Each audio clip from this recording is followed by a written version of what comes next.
Bhushan jewellers.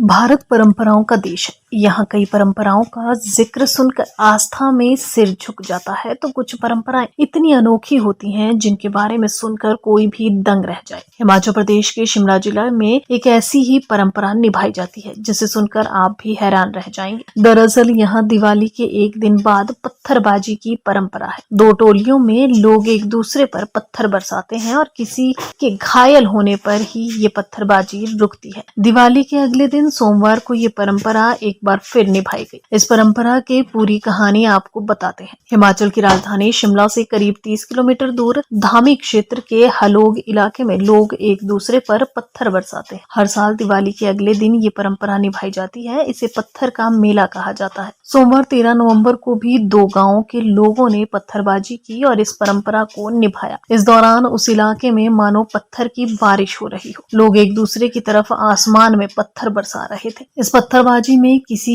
एक शख्स के घायल होने पर, खून निकलने पर ही ये पत्थरबाजी बंद होती है। बताते हैं कि इस पत्थरबाजी में जैसे ही कोई घायल होता है तो 3 महिलाएं अपने दुपट्टे को लहराती हुई आती हैं, जो पत्थरबाजी को रोकने का संकेत है। सोमवार को हुए इस पत्थर मेले में दोनों टोलियों के बीच करीब 40 मिनट की पत्थरबाजी हुई। अंत में गलोग गांव के युवक दिलीप वर्मा को पत्थर लगने के बाद ये पत्थरबाजी रुकी और युवक के खून को परंपरा के मुताबिक भद्रकाली को अर्पित किया गया। मान्यता है कि राजाओं के दौर में धामी रियासत में स्थित भद्रकाली मंदिर में मानव बलि का रिवाज था। रियासत के राजा की मौत के बाद जब रानी ने सती होने का फैसला लिया तो उन्होंने यहाँ होने वाली मानव बलि पर रोक लगाने का आदेश दिया था, जिसके बाद एक भैंसे को लाकर उसका कान काट कर छोड़ दिया जाता था और माता भद्रकाली को सांकेतिक रूप से पशु बलि दी जाती थी। मान्यता है कि माता द्वारा पशु बलि स्वीकार न करने पर इस पत्थर के खेल की शुरुआत हुई, जो आज भी चला आ रहा है।